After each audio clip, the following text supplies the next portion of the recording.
Mina siis õpin sisearhitektuuri teisel kursusel.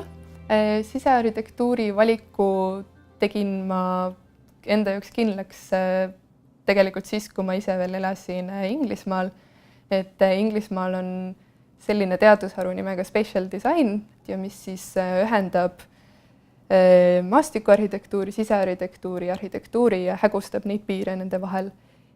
Ma leian, et just see nagu avardab seda sisearhitektuuri mõistet, et mida tihti arvatakse, et sisearhitektuur on võib-olla siis kardina valimine või diivanikatte valimine, et just mulle meeldibki selle puhul, et tegelikult see on nii palju laiem ja ta hõlmab palju suuremaid valdkondi, kui et ainult see siseruum, et ma arvan, et enam ei saa öelda ainult, et kus on kellegi ala, et millega tema tegeleb, et see kõik on palju kuidagi laiem mõiste ja see tuleks nagu ühendada.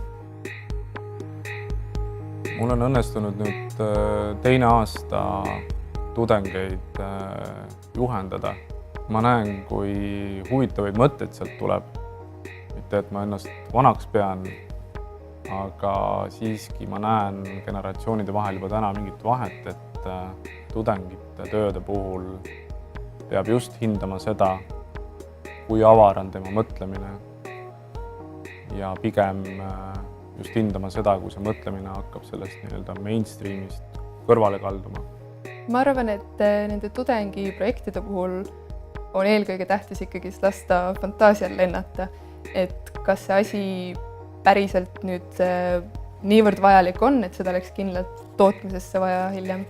Et see pole kindlasti see esimene prioriteet. Aga ma arvan, et just see 3 aastat, kui me siin tudengiprojekte teeme, ma arvan, et see on just selline aeg, kui tuleks katsetada erinevaid asju ja et õnneks meile antakse väga palju võimalusi oma ideid teostada. Ja siin ongi kõik need maketid, mis me eelmise aastal siis selle kursuse raames tegime, et vaateplatvorm Tuhu Rappa. Ja minu oma siin on kahjuks juba natuke katki läinud, et kõik need siin ja näiteks see on siis sellest eelmisest aastast.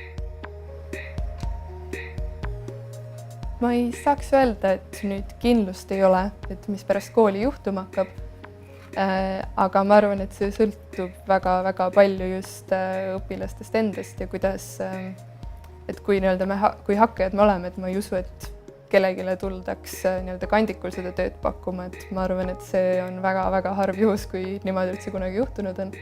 Et sellel erialalga, mis on just sisearhitektuuri õpe on meil väga laia põhjaga, et me õpime väga palju erinevaid asju ja ma arvan, et see 3 aastat annab niisuguse hea baasi. Ma isiklikult arvan, et tuleks ka maailmasse laia maailma peale minna ja kas siis edasi õppima või reisima või avastama, et kindlasti need kõik mängivad suurt rolli, et mida sa edaspidi siis tegema hakkad. Ma arvan, et see töö tuleb pigem ise luua, sellepärast et ma arvan, et kõikidel loomingulistel aladel, ma arvan, et see tööpõld ei ole nii suur, et neid töid oleks kõikidele niimoodi jagada lihtsalt, et see tuleb ise endale leida, tekitada, luua. Ja see sõltubki sellest, et kui palju motivatsiooni ja hakkamist on, et seda siis teha.